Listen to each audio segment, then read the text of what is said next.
Ito po siya ng ex na tinolang manok. Ayan. Halo-halo niya na yung bawang. Tapos, Wala pa, hindi pa mapula yung bawang eh. mapula na yung kaldero, yung bawang hindi pa. Bango ah. Siyempre. Paano walang apoy yata? Hindi, na kasi ba susulog yung... Pero wala kasi akong kawali. Hinaan mo lang.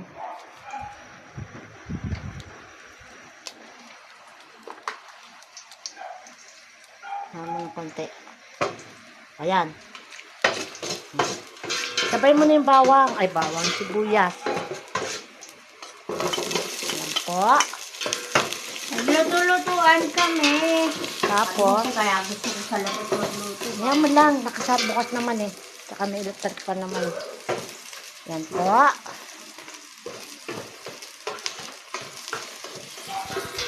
Kaya nakuha po ko ng asin. Asin, wala.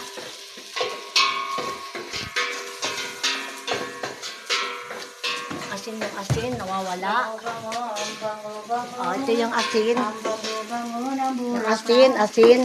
Hindi, pagkalagay mo ng manok, saka mo lalagyan ng asin.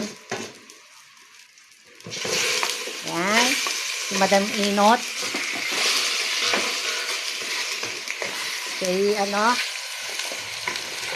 Oh. Pulayin mo na yung manok. Pag mapula na, buti may ilaw yan. Gabi eh. Kaya may ilaw. Kailangan mo na pa-pulayin yung pa-brown yung manok po. Asan ang takip niyan? May hinalang muna yung apoy. Bakit Lagyan mo na ng asin, ha? Huwag mabila nun sa akin. Kasi mamamatay yung Baka ako naiinitan ka eh. Buti may ano ka, asin. Pumili pala siya ng asin. Ako, may stock ako asin. Ganyan, abot ng ilang buwan na rin ng asin ko. 2 buwan na yata yan. May mo lang, ganyan lang muna mga karachi, baba. Saka ko lalagay yung papaya. Tapos ko ng papaya. Pakita mo yung mga, lagay mo dyan para lalagyan na ng tubig, and then papaya. Oo. Yan. O ito, lagay mo muna yan pala. Lagay mo na yan. O, yan ang mga kanyang sahog. Lalagyan mo na. Ano pa? Hilaw pa yung manok. Okay, stop ko muna at kukuha ko ng tubig para mamaya lalagay. Okay. Bye.